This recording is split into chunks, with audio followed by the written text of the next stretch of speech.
Sa ibang balita, tumagal ng 6 na oras ang pang-hostage ng isang lalaki sa kanyang mga kapitbahay sa Pasay.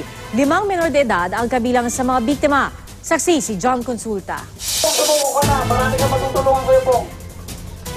Nabalot ng tensyon ang Barangay 132 Pasay City nang mag-amok at mang-hostage ng kanyang mga kapitbahay ang 56 na taong gulang na si Christopher Magsusay. Pasado alas 5 kaninang umaga, 8 ang kanyang hinostage kabilang ang 5 bata.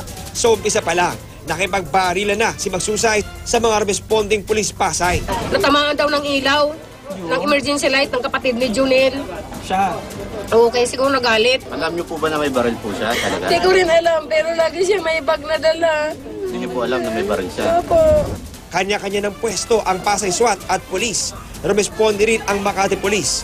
Pero pahirapan ang pagdiskarte dahil bukod sa masikip ang lugar, wala ring bintana para maasinta ang hostage taker.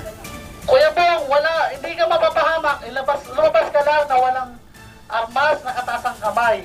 Sa kalagitnaan ng negosasyon, sinubukan ng mga otoridad na ipakausap ang asawa at kaibigan ng suspect pero bigo sila. Maya-maya, biglang nagatakbo palabas ng pinto ang mga bata at 2 pang bihag na sinaklolohan ng mga pulis. Ayon sa isa sa mga na-hostage, binuksan ng suspect ang mga LPG sa loob ng bahay bilang pangontra raw sakaling lumusob ang mga assault team. Binubuksan niya po. Kasi sa dami-dami na daw po kami mamamatay kapag pinaputokan kami. Ilang saglit lang, lumabas ang suspect habang hawak ang baril sa kanang kamay at saka sumuko sa mga negosyador.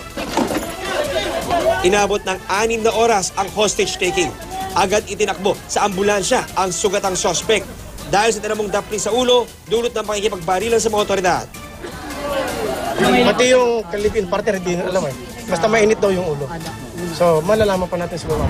Ayon sa Southern Police District, isa sa ilalim nila sa ballistic examination ang na-recover na armas para matukoy kung nagamit ito sa ibang mga krimen. Ako si John Consulta, ang inyong saksi.